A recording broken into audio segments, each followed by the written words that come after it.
Hello दोस्तों, आप सब कैसे हैं? उम्मीद करता हूँ आप सभी अच्छे होंगे। चलिए हम लोग स्टार्ट करते हैं। जो हमारी पॉलिटी की सीरीज चल रही है, इसका पार्ट नंबर 11। अभी तक हम लोग 10 पार्ट देख चुके हैं। जिन लोगों ने नहीं देखे हैं वो लोग जाकर के देख सकते हैं। ठीक है, आज का जो लेक्चर है काफी इंपॉर्टेंट है और इंटरेस्टिंग भी होने वाला है। जैसे आप लोगों को पता चलेगा कि हमारा देश है वो 15 अगस्त को ही क्यों आजाद हुआ। भाई जो माउंट बेटन थे, इनको कौन सा रातमाई से सपना आ गया कि इन्होंने 15 अगस्त की डेट को ही डिसाइड किया। तो इसके पीछे क्या रीजन है तो मैं आपको बताऊंगा, या फिर ऐसे ही इस डेट को ले लिया गया। साथ में जो पाकिस्तान है ना, ये काफी इंटरेस्टिंग है। पाकिस्तान भी 15 अगस्त को ही आजाद हुआ, लेकिन ये अपना स्वतंत्रता दिवस है ना, ये 14 अगस्त को मनाते हैं। तो जिन्ना है भाई, इनको ऐसे क्या हो गया था, इतने उतावले हो गए थे, ये क्या था कि एक दिन पहले ही अपना स्वतंत्रता दिवस मनाते हैं। तो इसके पीछे कौन सा साइंटिफिक रीजन है या फिर जिन्ना का कोई व्यक्तिगत कारण है, तो ये भी मैं आपको बताऊंगा। साथ में जो 26 जनवरी वाला क्या फंडा है, हम लोग जिस दिन गणतंत्र दिवस मनाते हैं, तो इस डेट को क्यों डिसाइड किया गया, इसकी पृष्ठभूमि क्या है, ये भी मैं आपको बताऊंगा। साथ में आप लोगों को जानने को मिलेगा कि राज्यसभा में काफी इंटरेस्टिंग चीज है। आप लोग थोड़ा बहुत जानते होंगे इसके बारे में, अगर नहीं जानते तो कोई बात नहीं है, पार्लियामेंट में बहुत अच्छे से राज्यसभा लोकसभा आपको बताऊंगा। ओके, तो यहाँ पर क्या होता है ना कि 2 साल के बाद यहाँ पर 1/3 मेंबर होते हैं ना, वो अपना कार्यकाल पूरा कर लेते हैं और उनको निकाल दिया जाता है। लेकिन एक बड़ी समस्या आ गई थी ना, जब स्टार्टिंग में हमारा देश आजाद हुआ तो सभी मेंबर थे, एक साथ पूरी राज्यसभा का गठन किया गया। तो किसी का भी 2 साल के बाद जो मेंबर थे ना, किसी का तो कार्यकाल पूरा हुआ नहीं, तो किन 1/3 लोगों को निकाला जाए, कोई जाने के लिए तैयार ही नहीं था। तो यहाँ पर जैसे हम लोग होते हैं ना कि पर्ची पर्ची बचपन में खेल देते हैं ना, यहाँ भी वैसे सिस्टम खेला गया, तो इसके थ्रू निकाला गया। तो काफी महत्वपूर्ण चीजें जो आपको पता चलेंगी, काफी मजा आने वाला है। आज हम लोग देखेंगे मेकिंग ऑफ द कॉन्स्टिट्यूशन। अभी हम लोग देख रहे हैं जो 6th एडिशन एम लक्ष्मीकांत है, उसका चैप्टर नंबर 2 आपको देखने को मिलेगा, मेकिंग ऑफ द कॉन्स्टिट्यूशन। हम लोग देखेंगे कि हमारे संविधान का कैसे निर्माण होगा। ओके, हम लोग जब ये चैप्टर पढ़े होंगे या बहुत सारे चैप्टर पढ़ते होंगे ना, तो कॉन्सेप्ट ध्यान रखिए। आप लोग पढ़ते होंगे तो आपको कुछ चीजें बहुत ज्यादा अट्रैक्ट करती होंगी। जैसे हमारे संविधान को बनाने में, इसमें आपको देखने को मिलेगा 2 साल 11 माह 18 दिन का समय लगा। जो हमारा संविधान है उसको बनने में 64 लाख रुपए का खर्चा आया। जो हमारा संविधान है वो आपको देखने को मिलेगा 60 देशों से अधिक देशों को खंगाल कर बनाया गया। ओके, इस तरह के बहुत सारे जो इंटरेस्टिंग फैक्ट हैं कि हमारा जो संविधान है इसमें 11 शस्त्र हुए थे। जो पहला शस्त्र हुआ था जिसमें 211 लोगों ने, 211 सदस्यों ने भाग लिया था। तो ये ऐसी चीजें है ना, इन पर आप लोग बहुत ज्यादा अट्रैक्ट होते होंगे, बहुत ज्यादा टाइम देते होंगे। बल्कि इन पर टाइम बिल्कुल नहीं देना है। अगर आप लोग आईएएस की तैयारी करते हैं ना, तो इनको एकदम स्किप कर देना है। आपको कॉन्सेप्ट को ध्यान रखना है, और यही होता है ना स्मार्ट स्टडी। अगर आप लोग इस पे टाइम दे रहे हैं ना, तो आप लोग टाइम की बर्बादी कर रहे हैं। तो मैं आपको बताऊंगा अपनी टाइम सेविंग कैसे की जाए आपकी, ओके, जिससे आप लोग ज्यादा आउटपुट दे सके। ओके, तो इसी को बोलते हैं स्मार्ट स्टडी। आप लोग बहुत स्मार्ट हैं, लेकिन अब आपको अपनी स्टडी भी स्मार्ट तरीके से करनी होगी। जो पहले गधों की तरह पढ़ते रहते थे, उससे सिलेक्शन नहीं होने वाला। ओके, तो मैं आपको बताऊंगा किस तरह से एक टॉपिक को दूसरे टॉपिक से रिलेट करना है, और एक टाइमलाइन के थ्रू पूरा आपको रिवाइज करा दूंगा। ये टाइमलाइन है, मैं आपको यहाँ पर दिखा देता हूँ, काफी इंपॉर्टेंट है। इस टाइमलाइन को आपको बहुत अच्छे से ध्यान रखना है। इसी टाइमलाइन के थ्रू हम लोग क्या कर पाएंगे, हिस्ट्री को भी कनेक्ट कर पाएंगे, पॉलिटी को भी कनेक्ट कर पाएंगे। बहुत सारे सब्जेक्ट है ना, एक दूसरे को इंटरलिंक कर पाएंगे। तो इसको अपने दिमाग में एकदम बिठा लीजिए। आप लोगों को इस तरह जो टाइमलाइन होती है बुक में देखने को नहीं मिलेंगे, बल्कि आप लोगों को अपने हिसाब से बनाना होता है। ओके, तो ये होता है पेपर में बहुत ज्यादा हेल्प करता है। मैं अभी आपको पूरी टाइमलाइन के थ्रू स्टार्ट करूंगा। इसी तरह जब हमारा कॉन्स्टिट्यूशन पूरा कंप्लीट हो जाएगा, हिस्ट्री पूरा कंप्लीट हो जाएगा, तो पूरी टाइमलाइन हम लेंगे यहाँ पर 1600 से स्टार्ट करेंगे और वर्तमान तक की पूरी टाइमलाइन देखेंगे, जिससे पूरा का पूरा आपका आधुनिक भारत है वो कवर हो जाएगा। ओके, चलिए हम लोग इसको स्टार्ट करते हैं। लेकिन इसको स्टार्ट करने से पहले मैं आपको बता दूं, जिन लोगों ने पार्ट नंबर 10 वाली वीडियो नहीं देखी है, जिसमें मैंने पाक साहब के बारे में बताया था, काफी इंपॉर्टेंट वीडियो है, आप लोग ये देख सकते हैं। पाक साहब के बारे में इसमें बताया था, तो जिन लोगों ने नहीं देखी देख लीजिए, क्योंकि इसमें मैंने बैकग्राउंड बताया था। जो हमारा भारत स्वतंत्रता अधिनियम 1947 है, इसका मैंने यहाँ पर बैकग्राउंड बताया था, जो काफी इंपॉर्टेंट है। आप यहाँ पर देख सकते हैं कि फर्स्ट टाइम यहाँ पर जो ब्रिटेन के पीएम थे, उन्होंने 30 जून 1947 को, यहाँ पर आप देख सकते हैं कि उन्होंने घोषणा की थी, अनाउंसमेंट किया था कि जो ब्रिटिश शासन है वो समाप्त हो जाएगा। ओके, तो यहाँ पर क्या हुआ था, मैंने आपको बहुत अच्छे से स्टोरी समझाई थी कि यहाँ पर मुस्लिम लीग थी, उन्होंने विरोध कर दिया था, आंदोलन कर दिया था। ओके, तो दोबारा से उन्होंने री अनाउंसमेंट किया कि जो संविधान संविधान सभा के द्वारा जो संविधान का निर्माण हो रहा है वो उन लोगों पर लागू नहीं होगा जो इसमें शामिल नहीं होना चाहते। ओके, तो ये चीजें आपको ध्यान रखनी है, तभी आप लोग एक टॉपिक को दूसरे टॉपिक से कनेक्ट कर पाएंगे। आपको ना केवल एक टॉपिक को दूसरे टॉपिक से कनेक्ट करना है, बल्कि आपको एक सब्जेक्ट को दूसरे सब्जेक्ट से भी कनेक्ट करके पढ़ना है, तभी आप लोग आईएएस के आंसर दे पाएंगे। पीसीएस के तो आप आराम से दे सकते हैं, लेकिन आईएएस की इंटरलिंकिंग के बिना आप लोग आंसर नहीं दे सकते हो। ओके, मैं आपको ये बात है ना हर वीडियो में हर लेक्चर में बताता हूँ, क्योंकि आपको यहाँ पर आपको एकदम बिठा लेनी है। ओके, चलिए हम लोग स्टार्ट करते हैं मेकिंग ऑफ द कॉन्स्टिट्यूशन। आप देखेंगे, देखिए ये हमारा संविधान है। ओके, ये संविधान की बुक है। अब जब आप जानते हैं स्टार्टिंग में जब हमारे यहाँ औपनिवेशिक काल चल रहा था, अंग्रेज हमारे ऊपर शासन कर रहे थे, तो जब ये अंग्रेज जाते ना, तो अंग्रेज जाने के बाद हमारे पास एक ऐसी बॉडी होती जिससे हम लोग शासन कर पाते।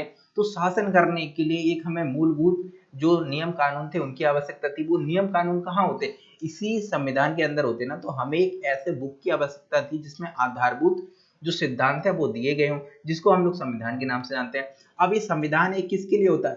एक व्यक्ति के लिए नहीं होता। देखिए, अब स्टोरी के थ्रू आप लोग पूरा इसको याद कर लेंगे। ओके, तो ये जो संविधान था एक व्यक्ति के लिए नहीं बनाना था, हमारे पूरे देश के लिए बनाया जाना था। तो हमारे देश में बहुत ज्यादा विविधता पाई जाती है, बहुत तरह के लोग पाए जाते हैं, तो इसीलिए इसे एक व्यक्ति तो बना नहीं सकता था ना। इसके लिए हमें एक ऐसे बॉडी की आवश्यकता थी जो एक अच्छा संविधान बना सके, जो सभी के द्वारा स्वीकार्य हो। ओके, तो इसी के लिए एक हमें आवश्यकता पड़ी संविधान सभा की। संविधान सभा क्या थी? एक बॉडी थी जिसे संविधान का निर्माण करना था।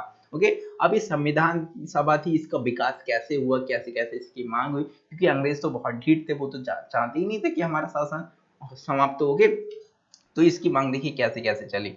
चलिए हम लोग स्टार्ट करते हैं। और देखिए, जो ये संविधान सभा थी इसमें सभी का प्रतिनिधित्व हो। सभी का प्रतिनिधित्व क्यों हो? क्योंकि आप लोग जानते हैं ये जो संविधान था किसके लिए बनना था? सभी लोगों के लिए। तो इसके सभी के द्वारा स्वीकार कब होगा? जब उन्हें लगेगा ना कि हम, जब ये संविधान का निर्माण हो रहा था तब हमारे लोग थे वो, जब ये संविधान बन रहा था ना, तो हमारे लोग थे, तो देख रहे होंगे हमारे नियम कानूनों का कहीं ना कहीं उल्लंघन तो नहीं हो रहा है। तो इसीलिए इसमें सभी का प्रतिनिधित्व लिया गया था, मतलब सभी तबके इसमें शामिल किए गए थे। ओके, तो फर्स्ट टाइम इस बॉडी की मांग की गई थी, वो आपको जानना जरूरी है, काफी इंपॉर्टेंट है, एकदम घोल के पी जाना है। तो फर्स्ट टाइम 1934 में एमर रॉय ने मांग की एक संविधान सभा की, जिससे एक संविधान का निर्माण करना था जो आजादी के पश्चात हमारे लिए नियम कानून का काम करता। ओके, तो फर्स्ट टाइम किसने की? एमर रॉय का फोटो आप यहाँ पर देख सकते हैं। एमर रॉय कौन थे? वामपंथी जो आंदोलन चल रहा था ना, उसके काफी प्रखर नेता थे। तो मैं बाद में जब आपको विचारधाराएं जब पढ़ाऊंगा ना, लगभग पे 24 से 25 विचारधाराएं मैं आपको पढ़ाऊंगा, तब मैं आपको बताऊंगा लेफ्ट विंग और राइट विंग विचारधाराएं क्या होती हैं, तो उसमें मैं आपको कवर कर दूंगा। तो अभी हमें अपने टॉपिक से भटकना नहीं है। ओके, तो फर्स्ट टाइम कब मांग की गई संविधान सभा की? 1934 में एमर रॉय के द्वारा की। तो आपको एकदम ध्यान रखना है। लेकिन ऑफिशियल रूप से आपको देखने को मिलेगा 1935 में आधिकारिक रूप से जो मांग की गई वो कांग्रेस के द्वारा 1935 में की गई।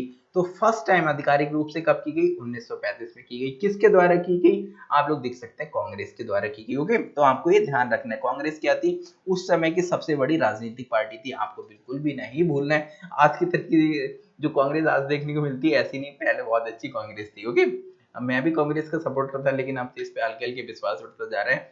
अब देखिए, अब आपको देखने को मिलेगा ना, ऊपर मैं आपको डेट बता रहा हूँ और नीचे उसकी विशेषताएं बता रहा हूँ, आप इसको इंटरलिंक करिए। आप लोगों ने हिस्ट्री पढ़ा है, मैंने आपको हिस्ट्री पढ़ा दिया था जब आप लोग एनसीईआरटी पढ़े थे ना, तो आपका बेसिक कवर हो गया होगा ना। इसीलिए मैंने आपको पहले एनसीईआरटी पढ़ने के लिए बोला, जिससे आपकी कनेक्टिविटी बन सके। तो आप लोग देखिए, इस टॉपिक को आपको हिस्ट्री से कैसे कनेक्ट करना है। आप लोग देखिए 1934, 35, 40 का समय था, ये कौन सा समय था? आप देखेंगे फर्स्ट और सेकंड वर्ल्ड वॉर के बीच का समय है। ओके, अब इसी समय बहुत ऐसी परिस्थितियां बन गई थी कि ब्रिटेन था कि वो खुद को सस्टेन नहीं कर पा रहा था, उसकी हालत खराब होती जा रही थी। 1940 आते आते आप देखेंगे कि दूसरा वर्ल्ड वॉर शुरू हो गया था। अब जो ब्रिटिश थे ना, उनके सामने बहुत सारे चैलेंजेस थे, उनके संसाधनों की कमी होने लगी, और आप देखेंगे इंडिया में भी बहुत सारे आंदोलन एकदम अपनी चरम सीमा पे पहुंच गए थे। बहुत बड़ी मात्रा में यहाँ पर विरोध किया जाने लगा था, जो ब्रिटिश शासन था उनका विरोध किया जाने लगा था। तो इनको समझ में आ गया हम ज्यादा लंबे समय तक यहाँ पर शासन नहीं कर सकते।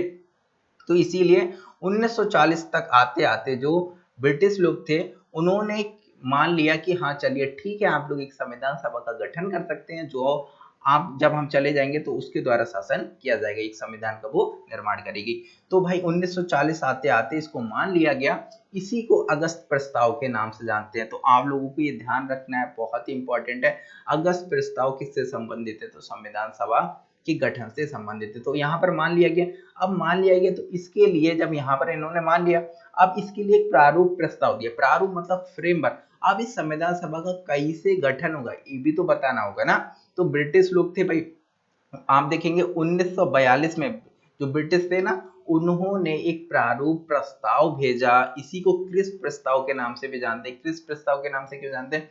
क्योंकि इसे कैबिनेट मंत्री, कौन का कैबिनेट मंत्री आप यहाँ पर देख सकते हैं, क्रिप्स है, इसीलिए क्रिप्स लेके आए, इसीलिए इसको क्रिप्स प्रस्ताव के नाम से जानते हैं। तो काफी इजी है, आप लोगों को इस तरह से याद रखना है। और क्रिप्स कौन थे? तो आपको ध्यान रखना है, ब्रिटिश कैबिनेट मंत्री थे। ओके, इनके साथ एक और मंत्री आए थे, लेकिन वो कैबिनेट मंत्री नहीं थे, एक कैबिनेट मंत्री थे। ये एक प्रस्ताव लेके आए थे कि आपको कैसे संविधान सभा का गठन करना है। इस प्रारूप का मतलब होता है फ्रेमवर्क। जैसे आप लोग कोई काम करते हैं ना, तो पहले जैसे कि आप लोगों को कहीं जाना है, टूर पे जाना है या फिर पेपर देने जाना है, तो आप लोग पेपर देने जा रहे हैं तो कहते हैं ना कि हमको एक फोटो रख लेना है, आईडी कार्ड रख लेना है। तो इस तरह से आप लोग वो बना लेते ना, इसी तरह से सेम यहाँ पर भी यही था। ओके, तो एक तरह से प्रारूप प्रस्ताव यानी कि फ्रेमवर्क दिया गया किस तरह से संविधान सभा का गठन किया जाना है। लेकिन जैसे ही क्रिप्स थे, ये जब भारत आए तो यहाँ पर जिन्ना भड़क गया।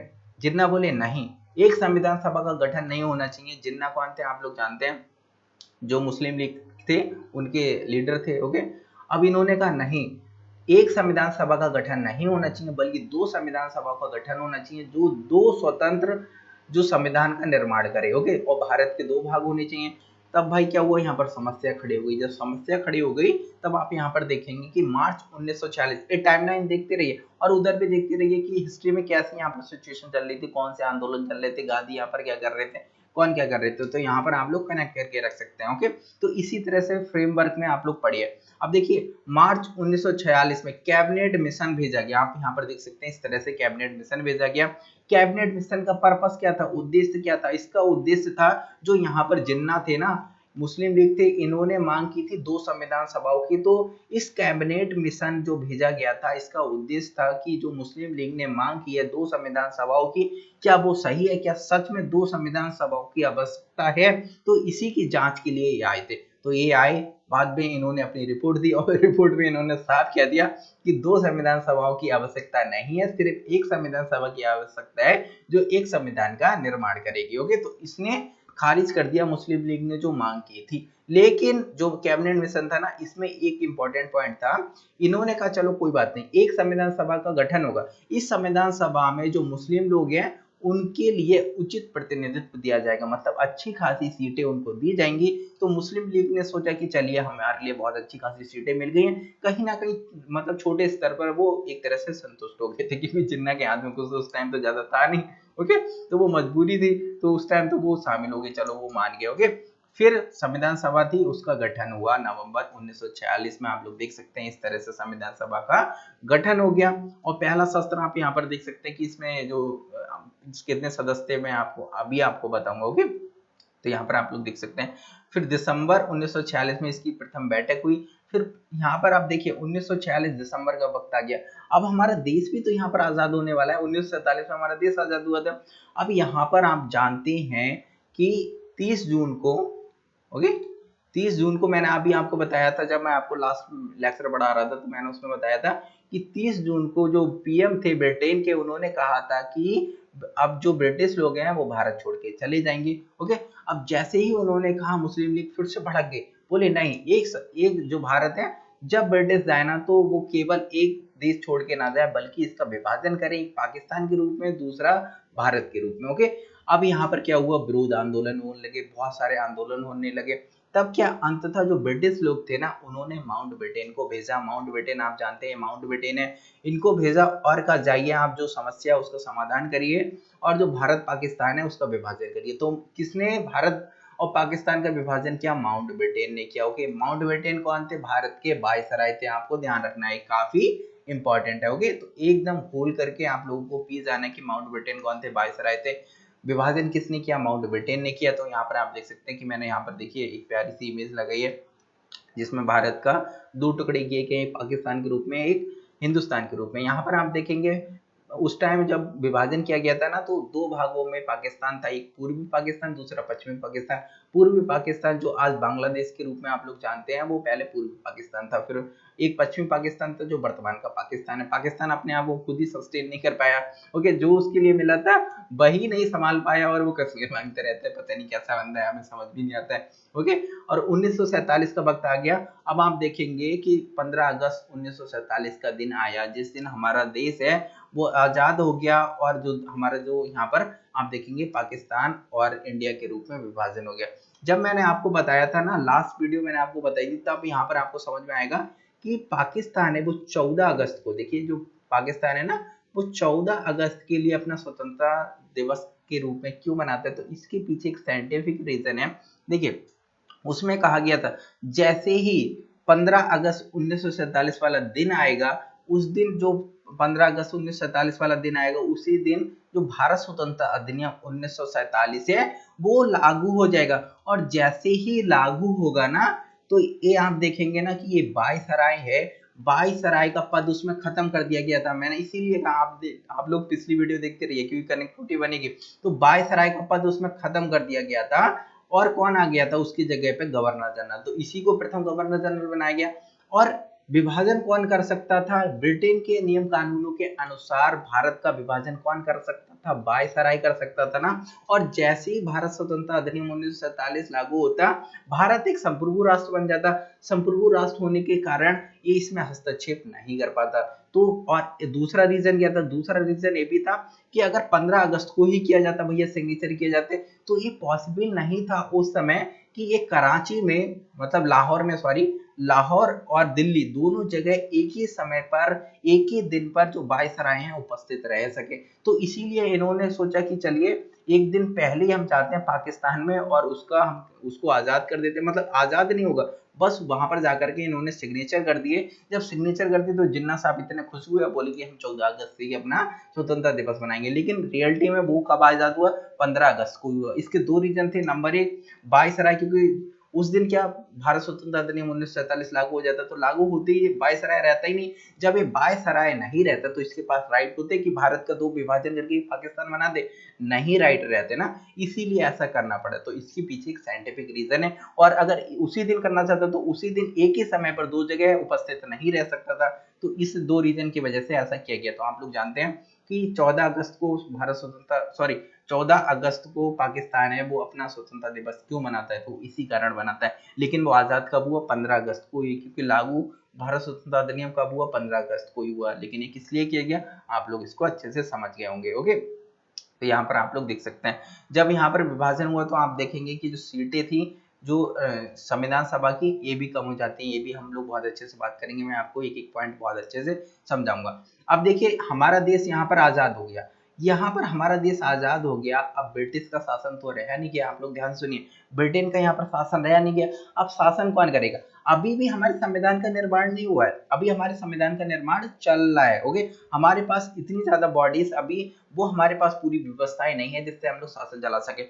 अब क्या हुआ, हमारा यहाँ पर जो जो संविधान है ना, सॉरी, यहाँ पर हमारा जो भारत है वो आजाद हो गया। तो यहाँ पर शासन कौन करेगा, तो यहाँ पर शासन जो करेगा, इसके बीच में जो शासन किया गया था ना, वो लोकल गवर्नमेंट के द्वारा किया गया था, ओके। कौन किया, स्थानीय सरकारें थी, वही इस पर शासन कर रही थी। फिर हमारा जो संविधान था वो 26 नवंबर 1949 को लागू हो गया। इसके कुछ प्रावधान थे वो लागू हो गए थे, और पूर्णतः आपको देखने को मिलेगा 26 जनवरी 1950 को पूर्णतः लागू हुआ था। लेकिन यहाँ पर कुछ प्रावधान लागू हो गए थे, जैसे कुछ नागरिकता से संबंधित, कुछ संसद से रिलेटेड। ये क्यों हो गए थे ये भी मैं आपको बताऊं, क्योंकि कुछ राइट्स आने चाहिए ना, तभी तो वो काम आगे बढ़ेगा ना, तो इसीलिए। तो अब देखिए यहाँ पर हमारे पास जो हमारा संविधान था लागू हो गया, लेकिन यहाँ पर लागू तो हो गया, और 1952 में अगली बार चुनाव होने थे, जो लोकसभा के चुनाव होने थे। तो इस बीच में जो शासन किया गया था वो किसके द्वारा किया गया था। अब देखिए यहाँ पर हमारा संविधान है जो 26 नवंबर 1949 को ये लागू हो गया, यानी कि संविधान का निर्माण यहाँ पर हो चुका है। अब संविधान का निर्माण यहाँ पर हो चुका है 26 नवंबर 1949 को, तो ये संविधान सभा का काम था ये खत्म हो गया ना। अब संविधान सभा की हमको जरूरत नहीं है, तो अब इस संविधान सभा का क्या हो, तो 26 नवंबर 1949 से इसी को संविधान सभा को परिवर्तित करके विधायिका बना दिया गया, एक संसद के रूप में यहाँ पर वो परिवर्तित हो गई। ओके, तो ये विधानसभा थी, यही संविधान सभा थी, यही संसद के रूप में परिवर्तित हो गई। तो आप लोगों को ये ध्यान रखना है। और 1952 तक जब तक लोकसभा के चुनाव नहीं हो गए तब तक ये एक संसद के रूप में, अंतरिम संसद के रूप में कार्य करती रही। फिर 1952 में इलेक्शन हुए, इलेक्शन होकर के नई गवर्नमेंट चुनी गई, तब वहां पर एक नई गवर्नमेंट का गठन हुआ। तो आप लोग यहाँ पर इस तरह से इसको याद रख सकते हैं कि इस तरह से ये चला था। यहाँ पर स्थानीय शासन था और इसके बाद क्योंकि यहाँ पर हमारा संविधान यहाँ पर लागू हो चुका था, निर्माण हो चुका था, तो इस संविधान सभा का कोई काम नहीं रह गया था, तो इसको संसद के रूप में परिवर्तित कर दिया गया। 1952 में लोकसभा के चुनाव निर्धारित किए गए थे, तब तक इसने अंतरिम संसद के रूप में कार्य किया और इसी के द्वारा शासन चलाया गया। ओके, ये तो आपकी पृष्ठभूमि हो गई और इसको हमेशा ध्यान रखिए। ओके, और इसको कभी भी आपको भूलना नहीं है। अब मैं आपको एक इंपॉर्टेंट चीज बताने वाला हूँ कि जो राज्यसभा था, ओके, यहाँ पर जो राज्यसभा थी, जब 1952 में राज्यसभा का यहाँ पर गठन हुआ। अब राज्यसभा में टोटल मेंबर थे, लेकिन 2 साल के बाद मैंने आपको बताया था 1/3 मेंबर होते हैं, उनको निकाल दिया जाता है। अब भाई यहाँ पर सभी लोग थे, 2 साल के बाद किसी का कार्यकाल तो पूरा ही नहीं हुआ, 6 साल तो किसी के पूरे नहीं हुए, तो स्टार्टिंग में किसको निकाला जाए, कोई जाने के लिए तैयार ही नहीं था। ये आप देख सकते हैं यहाँ पर चेयर, ओके, इस चेयर पर जो भी बैठ जाता है इतना ज्यादा मतलब हो जाता है कि वो कौन छोड़ना चाहता है। देखिए कुर्सी के पीछे कितनी लड़ाइयाँ होती है। ओके, तो एक कुर्सी कौन छोड़ना चाहेगा, कोई छोड़ना ही नहीं चाह रहा था। तब भाई यहाँ के जो स्पीकर थे, सभापति थे, वो कंफ्यूज हो गए। सभापति बोले क्या करें, किसको हम निकालें। तो सभापति ने कहा चलो कोई बात नहीं, हम बचपन में जैसे पर्ची पर्ची खेलते थे, सभी के नाम लिख करके एक बॉक्स में डाले जाएंगे और इस बॉक्स में से एक 1/3 लोगों की पर्चियां निकाली जाएंगी और जिसके नाम होंगे उसको बाहर कर दिया जाएगा। ओके, इसी तरह फिर से जब 2 साल के बाद 2 साल हुए, मतलब 4 साल के बाद फिर से यही वाला गेम खेला गया, जिसके नाम आते गए उन लोगों को निकाला जाने लगा। ओके, तो इस तरह से ये चला था, मतलब 2 बार चला था ये, क्योंकि 2 बार हम देख सकते हैं कि 2 साल हुए, 2 साल के बाद फिर से 1/3 लोगों को निकाला जाना था, तो इसी तरह से निकाला गया था। ओके, अब हम लोग देखते हैं मेकिंग ऑफ द कॉन्स्टिट्यूशन। इसमें काफी इंपॉर्टेंट चीजें हैं, हम लोग देखेंगे संविधान सभा की मांग। ओके, संविधान सभा की मांग मैंने अभी आपको बताया भी था, लेकिन इसको हम बहुत अच्छे से एक बार कवर कर लेते हैं। देखिए संविधान सभा की मांग, ये संविधान आप देख रहे हैं ना, इसका निर्माण करना था। तो फर्स्ट टाइम एम.एन. रॉय ने 1934 में एक संविधान सभा की मांग की, जिसको एक संविधान का निर्माण करना था, लेकिन फर्स्ट टाइम आधिकारिक रूप से 1935 में कांग्रेस ने मांग की थी। ओके, अब देखिए 1938 में, ये बहुत ही इंपॉर्टेंट है, आपको ध्यान रखना है। 1938 में पंडित नेहरू ने घोषणा की यहाँ पर कि वयस्क मताधिकार के आधार पर चुनी गई संविधान सभा है, उसके द्वारा एक संविधान का निर्माण किया जाएगा और वो पूरे भारत पर लागू होगा। ओके, और इसको बाद में ब्रिटिश सरकार ने, मैंने अभी आपको बताया था, मान लिया था। तो मान लिया, जब माना था ना, तो आप यहाँ पर देख सकते हैं उसी को 1940 में अगस्त प्रस्ताव के नाम से जानते हैं। ओके, और यहाँ पर आप देख सकते हैं कि 1900 जब इसको मान लिया था ना, तो उसके बाद एक फ्रेमवर्क मैंने आपको बताया था, प्रारूप प्रस्ताव लाना था। ओके, तो 1942 में सर स्टेफोर्ड क्रिप्स है ना, ये संविधान के निर्माण के लिए एक प्रारूप प्रस्ताव लेके आए। प्रारूप प्रस्ताव मतलब फ्रेमवर्क लेके आए कि संविधान सभा का कैसे गठन करना है। ओके, तो इसको क्रिप्स प्रस्ताव के नाम से जानते हैं, लेकिन मुस्लिम लीग ने इसको नहीं माना। तो इस तरह से आपको देखिए फ्रेमवर्क के थ्रू, सिनॉप्सिस के थ्रू आप लोग बनाएंगे ना, तो आपकी कनेक्टिविटी बनी रहेगी और आप लोग कीवर्ड है ना वो ध्यान रखेंगे, तो आपका क्वेश्चन कभी गलत नहीं होगा। तो इस तरह से आप लोग नोट कर लीजिए, अगर आप लोगों ने नोट्स बना लिए हैं तो उनको हाईलाइट कर लीजिए, अगर नोट्स नहीं बनाए तो तुरंत आप यहाँ पर बना सकते हैं। तो जिस तरह से देखिए मैंने नोट्स बनाए, तो इसी तरह से आपको बनाना है। ओके, तो मुस्लिम लीग ने जब इसको नहीं माना तो कैबिनेट मिशन भेजा गया। कैबिनेट मिशन क्यों भेजा गया, जो मुस्लिम लीग ने मांगे की थी, तो कहा गया कि ये सच में 2 संविधान सभाओं की आवश्यकता है कि नहीं है। तो कैबिनेट मिशन था ना, इसको यही रिव्यू करना था। बाद में इसने रिव्यू किया, रिव्यू करके इसने कहा कि नहीं, 2 संविधान सभाओं की आवश्यकता नहीं है, सिर्फ एक ही संविधान सभा की आवश्यकता है। लेकिन इन्होंने कहा कि जो मुस्लिम कम्युनिटी है उसको उचित प्रतिनिधित्व दिया जाएगा। तो मुस्लिम लीग कहीं ना कहीं थोड़ी बहुत संतुष्ट हो गई, तो ये समस्या का समाधान हो गया। तो इस तरह से मांग चली। अब हम लोग देखते हैं संविधान सभा का गठन काफी इंपॉर्टेंट है, आप लोग ध्यान रखिए। मैंने आपको बताया था ना, मैं अभी आपको बताऊंगा किस तरह से उसमें चेंजेस हुए थे, वो भी आपको यहाँ पर समझ में आ जाएगा। तो नवंबर 1949 में संविधान सभा का गठन हुआ। तो किसके आधार पर हुआ, तो मैंने आपको बताया था कैबिनेट मिशन आया तो उसने अपनी रिपोर्ट दी थी, तो जो रिपोर्ट दी थी ना तो उसी के आधार पर ही ज्यादा परिवर्तन नहीं किए गए, कुछ परिवर्तनों के साथ में उसको पूरा का पूरा इस तरह से मान लिया गया। ओके, तो स्टार्टिंग में आप यहाँ पर देखेंगे कि 389 यहाँ पर सदस्य थे, 389 सदस्यों में 296 सदस्य आपको देखने को मिलेंगे ब्रिटिश भारत। अब देखिए यहाँ पर शायद मैंने मैप नहीं लगाया है, मैप यहाँ पर मैंने नहीं लगाया, आप लोग जाकर के एटलस खोलिए उसको देख लीजिए या फिर गूगल पे टाइप करिए कि स्वतंत्रता से पहले का भारत। ओके, तो उसमें दिखा देगा कि एक बहुत बड़ा रीजन था जो भारत का, जो ब्रिटिश लोगों के अधिकार में था, मतलब ब्रिटिश आधिपत्य का क्षेत्र जिसको बोला जाता था, और कुछ रियासतें थी छोटी छोटी, 500 से अधिक कुछ रियासतें थी। ओके, तो उन रियासतों को आप लोग देखेंगे कि उन रियासतों के अंडर में, मतलब छोटी छोटी वो स्वतंत्र थी, वो ब्रिटिश के अंडर में नहीं थी। तो आप देखेंगे भारत को दो भागों में बांटा गया, क्योंकि एक बहुत बड़ा क्षेत्र था वो ब्रिटिश के अंडर में था, एक बहुत बड़ा क्षेत्र था कि छोटे छोटे खंडों में बटा हुआ था जिसको हम रियासतों के नाम से जानते हैं, जहां पर राजाओं का शासन हुआ करता था।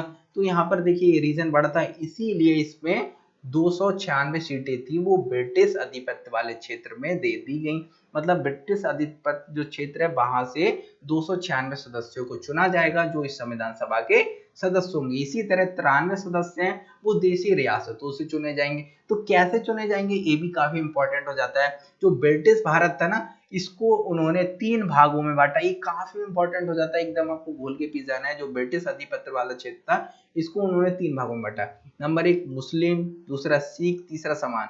देखिए मुस्लिम, सिख और समान में सभी आ जाते हैं, जितने धर्म होते हैं, हिंदू और इसके अलावा ईसाई, पारसी, ओके, बौद्ध, ये सब किस में आ जाते हैं, समान में आ जाते हैं। ओके, तो 3 कैटेगरी में डिवाइड किया गया था, ये आपको ध्यान रखना है, एकदम आपको भूलना नहीं है। ओके, अब इसमें प्रत्येक सदस्य थे उसका चुनाव उसके समुदाय के द्वारा ही किया जाना था।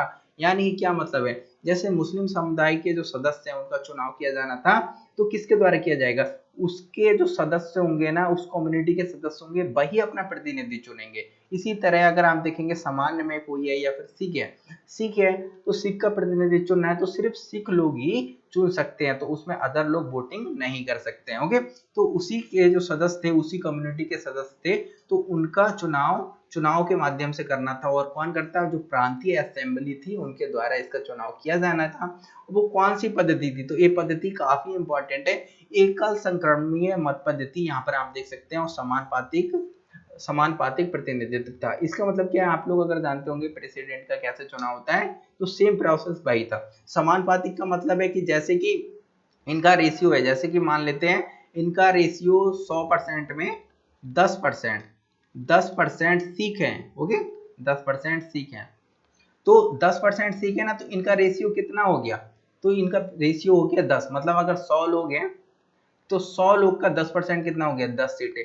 तो 10 सीटें किसकी होंगी, सिख की होंगी। किस आधार में, देखिए यही होता है समानुपातिक प्रतिनिधित्व। और एकल संक्रमणीय मत पद्धति क्या होता है, इसमें वोट का ट्रांसफर किया जाता है। मतलब इसमें क्या होता है ना, मैं आपको बहुत अच्छे से राष्ट्रपति के चुनाव में बताऊंगा भी कि इसमें जब वोट दिया जाता है ना, तो इसमें एक व्यक्ति को वोट नहीं दिया जाता, बल्कि इसमें प्रेफरेंस दिया जाता है, मतलब वरीयता दी जाती है कि हम चाहते हैं कि प्रथम नंबर पर ये बंदा है। मतलब जैसे मानते हैं 3 मेंबर खड़े हुए, ए बी सी खड़े हुए, तो आप वोट देंगे ना, तो वैसे नॉर्मल वोट होता है तो उसमें एक को देते हैं ना, कि ए बी सी जिसको देना है उसको दे दो और खत्म कहानी, जैसे लोकसभा का चुनाव होता है। ओके, लेकिन इसमें क्या होगा, इसमें आप कहेंगे कि हम चाहते हैं फर्स्ट नंबर हम इसको देना चाहते हैं। ओके, सेकंड नंबर पे हम चाहते हैं ये बंदा आ जाए, थर्ड नंबर पे आ जाए, तो काउंटिंग की जाएगी ना, तो पहले फर्स्ट नंबर की जाती है, फिर सेकंड नंबर की जाती है, जो सबसे कम होता है ना उसके वोट ट्रांसफर कर दिए जाते हैं। इसी को बोलते हैं एकल संक्रमणीय मत पद्धति। ओके, तो जिसके कम होते हैं उस बंदे के जो वोट होते हैं ना वो अन्य को ट्रांसफर कर दिए जाते हैं। तो ये बहुत ही कॉम्प्लिकेटेड है, लेकिन मैं आपको इतनी आसान से समझाऊंगा ना,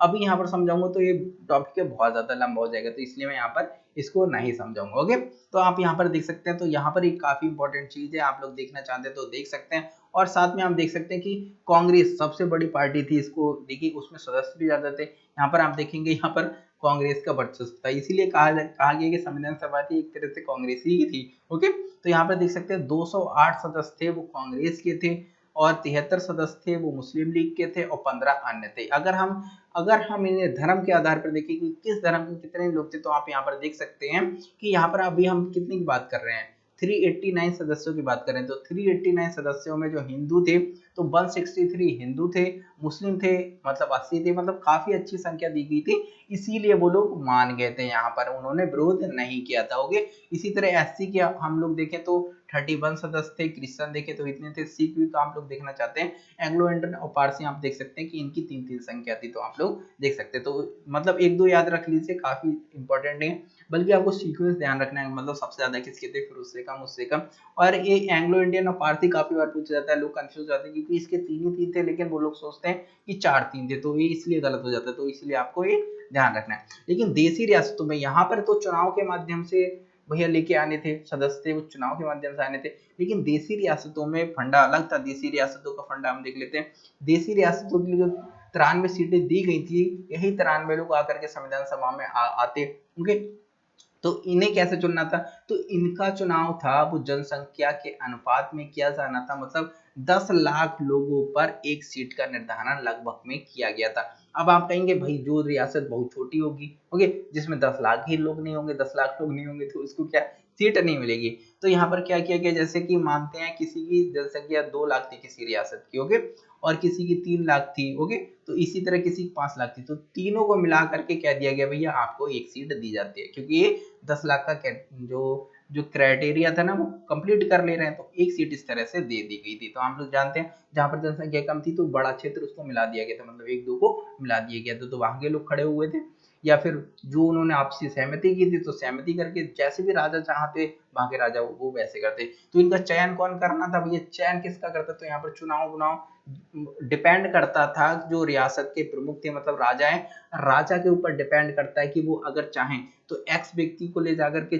चुन के दे दे, या फिर वो चाहते हैं कि जनता चुने, एक चुनाव हो, ओके, छोटी सी वोटिंग हो, तो वो चाहते वैसे भी कर सकते थे, या चाहते कि हमारे जो मंत्रीगण है ना ये आपस में आपसी सहमति या फिर चुनाव के माध्यम छोटे लेवल पे जैसे वो चाहें, अगर चुनाव ये नहीं भी करवाना चाहते डायरेक्ट कह देते इस व्यक्ति को ले जाओ, तो वो लोग नहीं पूछते, ओके, क्योंकि किसको चुनना था, जो रियासत के प्रमुख लोग थे उन्हीं को चुनना था। तो आप लोग यहाँ पर देख सकते हैं। लेकिन यहाँ पर आप जानते हैं फिर हमारा देश आजाद हुआ। जब हमारा देश आजाद हुआ तो उसके 2 भाग हुए, एक पाकिस्तान और दूसरा इंडिया, ओके, जो शेष हमारा बचा था वो प्यारा इंडिया बचा था। तो इसके सदस्यों की संख्या भी तो कम हो जाएगी ना, क्योंकि ये सदस्य थे ये पूरे पूरे भारत से लिए गए थे ना, जो उस समय का पाकिस्तान था आज का बांग्लादेश है, ये भी लोग इंक्लूड थे ना। जब इसका विभाजन हो गया तो उन लोगों को भी हटा दिया जाएगा ना, तो इसकी सीटें कम हो गई। तो आप देख सकते हैं जब भारत पाकिस्तान का विभाजन हुआ तो ये सीटें 389 थी, इससे करके कम करके 299 कर दी गई, 299 कर दी गई। तो आप लोग यहाँ पर देख सकते हैं कि जैसे जो ब्रिटिश आधिपत्य का क्षेत्र था तो यहाँ पर आप देख सकते हैं कि उसकी कम हो गई थी। इसी तरह देसी रियासतों की थी 93 से घटा करके उनको 70 कर दी गई थी। तो आप लोग याद रखना चाहते हैं तो रख सकते हैं, काफी इंपॉर्टेंट है, तो इसको आप लोग अच्छे से याद कर लीजिए कि विभाजन के पश्चात किस तरह से सीटों में परिवर्तन हुआ, देसी रियासतों में कितने की कमी आई, यहाँ पर इसमें कितनी कमी आई, जो ब्रिटिश आधिपत्य का क्षेत्र था उसमें कितने की कमी आई। ओके, अब हम लोग यहाँ पर देखते हैं जो हमारी स्वतंत्रता अधिनियम जो पारित हुआ था 1947, इसमें देखिए एक इंपॉर्टेंट चीज हुई थी, यहाँ पर आप देख सकते हैं नंबर 1 जो संविधान सभा थी, ये संविधान सभा इस एक्ट में पावर दी गई कि ये संविधान सभा एक संप्रभु निकाय है। संप्रभु निकाय का मतलब ये सभी कार्यों में एक तरह से स्वतंत्र है। मैंने संप्रभु का मतलब आपको बहुत अच्छे से समझाया था जब मैं आप लोगों के लिए प्रस्तावना पढ़ाया, तो जिन लोगों ने प्रस्तावना वाली वीडियो नहीं देखी जा करके देख सकते हैं। ओके, और इसमें जो संविधान सभा है ना वो विधायिका भी होगी, यानी कि जो संविधान सभा उस टाइम चल रही थी वो विधायिका का भी काम कर रही थी और दूसरे रूप से संविधान सभा का भी काम कर रही थी, लेकिन एक ही बॉडी थी वो 2 रूपों में काम कर रही थी, इसीलिए इसके जो अध्यक्ष थे ना वो अलग अलग कर दिए गए थे। अलग अलग क्यों कर दिए गए, सॉरी फोन आ रहा है। अब देखिए अलग अलग क्यों कर दिए गए थे, इसका भी एक बहुत ही बड़ा रीजन था। अब देखिए जब संविधान सभा के रूप में एक काम करती, जो संविधान सभा थी ना इस संविधान सभा के रूप में काम करती, तब इसकी अध्यक्षता राजेंद्र प्रसाद करते, और विधायिका के रूप में काम करती तो जीबी मावलंकर करते। ये काफी इंपॉर्टेंट है, आपको ध्यान रखना है। विधायिका के रूप में अगर संविधान सभा अगर कार्य कर रही थी उस वक्त राजेंद्र प्रसाद इसकी अध्यक्षता नहीं कर रहे थे, कौन कर रहे थे उस वक्त, जीबी मावलंकर करते थे। अब देखिए इसलिए क्यों होता था, यहाँ पर मैंने पिक नहीं लगाया है फिर भी मैं यहाँ पर समझा देता हूँ। अब देखिए ये लोग हैं, सब लोग बैठे हैं, ओके। अब यहाँ पर राजेंद्र प्रसाद जब यहाँ पर बैठे होते थे, लोग समझ जाते थे अच्छा किस पर डिस्कशन होने वाला है, हम एक संविधान सभा का गठन कर रहे हैं, उस पर डिस्कशन करने वाले हैं। अब यहाँ पर जीबी मावलंकर होते तो हम समझ जाते, यहाँ के जो लोग थे वो समझ जाते कि अच्छा अब किस पे डिस्कशन चल रहा है, विधायिका पे डिस्कशन चल रहा है। ओके, अभी संविधान सभा है, वरना क्या होता है ना, तो बात किसी पर हो रही है, यहाँ पर राजेंद्र प्रसाद ही दोनों की अध्यक्षता करते तो क्या होता है, राजेंद्र प्रसाद बैठे हैं, अब ये विधायिका के रूप में काम कर रही है और कोई उठता कहता अब मूल अधिकारों पर ये चर्चा होनी चाहिए, तो लोग सब लोग हंसने लगते, कहते भाई भाई बैठ जाओ, आज चर्चा नहीं होगी कल चर्चा होगी। तो लोगों को कैसे पता चलता, लोग कंफ्यूज ना हो, इसीलिए अध्यक्ष का पद था ना वो बदल दिया गया। मतलब जब संविधान सभा के रूप में वो कार्य करेगी तो इसकी अध्यक्षता राजेंद्र प्रसाद करते थे, जिससे लोग कंफ्यूज नहीं होते थे, और साथ में विधायिका के रूप में काम करती थी तो जेबी मावलंकर करते थे। तो इसका पीछे कोई भी ऐसा साइंटिफिक रीजन नहीं था, बस इसीलिए इसको ऐसा किया गया। ओके, कि लोगों के बीच में कंफ्यूजन ना हो, आसानी से कार्य सब चल सके। ओके, चलिए मैं इस वीडियो को यहाँ पर ही फिनिश करता हूँ, क्योंकि ये वीडियो है काफी लंबी है, मैं आपको कल पूरा इसको कंप्लीट करा दूंगा। यहाँ पर आप देख सकते हैं कार्य प्रणाली कैसे अस्तित्व में आई, इसके उद्देश्य, प्रस्ताव, समितियों के बारे में हम लोग बात करेंगे।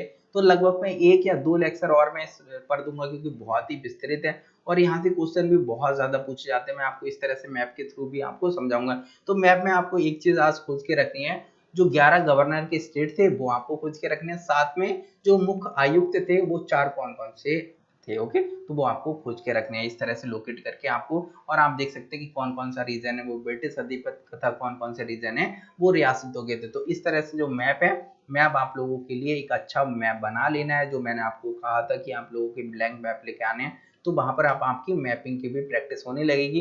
2-3 दिनों के बाद मैं आपको ज्योग्राफी पर पूरा का पूरा मैप आपको लेक्चर दूंगा, लगभग में 13-14 लेक्चर में पूरा का पूरा मैपिंग कवर करा दूंगा, पूरा का पूरा एटलस कवर करा दूंगा और एक कॉन्सेप्ट के थ्रू याद कराऊंगा। देखिए जो मैपिंग होती है ना, हम रटते रहते हैं तो याद नहीं होता है, बल्कि आप ये सोचिए मैपिंग किस तरह से, मैपिंग आपकी गलियों की तरह है। आप कभी याद करते हैं ये हमारा घर है, आपको याद रहता है ना हमारे घर के बाद किसका घर है। ओके, किसी का भी घर हो सकता है। ओके, उसके बाद एक दुकान पड़ती है, फिर डेयरी की दुकान पड़ती है, फिर एक मोड़ आता है, कैसे याद है। आपने कभी क्या रटा था, आपको रटाया गया था कि याद करो, पहले देखिए गेट आएगा, फिर ये आएगा, फिर आपको राइट मुड़ना है, लेफ्ट मुड़ना है, कभी रटे क्यों नहीं? क्योंकि आप हमेशा उस रास्ते पर जाते रहते हैं, उसको देखते रहते हैं, तो उसको याद करने की आवश्यकता नहीं पड़ी। इसी तरह मैं आपको मैप पढ़ाऊंगा, बार बार आपका रिवीजन कराऊंगा, सिर्फ आपको देखने के लिए बोलूंगा, आपको रटने के लिए नहीं बोलूंगा। तो मैप भी आपको इसी तरह से, आप लोग जैसे यहाँ से जैसे जम्मू कश्मीर से चले तो इस तरह से देखते हुए चलिए, जम्मू कश्मीर से हम आ रहे हैं, फिर पंजाब पड़ रहा है, राजस्थान पड़ रहा है, गुजरात पड़ रहा है, कच्छ पड़ रहा है, क्या क्या पड़ रहा है। ओके, तो इस तरह से आप देखेंगे ना तो आपको ऐसा लगेगा जैसे हम अपनी गलियों में घूम रहे हैं। तो मैपिंग में आपको एक तरह से टूर कराऊंगा कि जैसे आप गलियों में घूम रहे हैं, तो आपको सब कुछ याद हो जाएगा। आपको उत्तर अमेरिका, दक्षिण अमेरिका एकदम ऐसे रटा देंगे कि आप लोग कभी भी जिंदगी में नहीं बोलने वाले। ओके, चलिए मैं इस वीडियो को यहाँ पर ही फिनिश करता हूँ। अगर ये वीडियो को पसंद आई तो आप लोग इसको ज़्यादा से ज़्यादा शेयर करें और लाइक करें और हमारे चैनल को सब्सक्राइब करें, क्योंकि अभी ये नया है। ओके, चलिए मैं इस वीडियो को यहाँ पर ही फिनिश करता हूँ।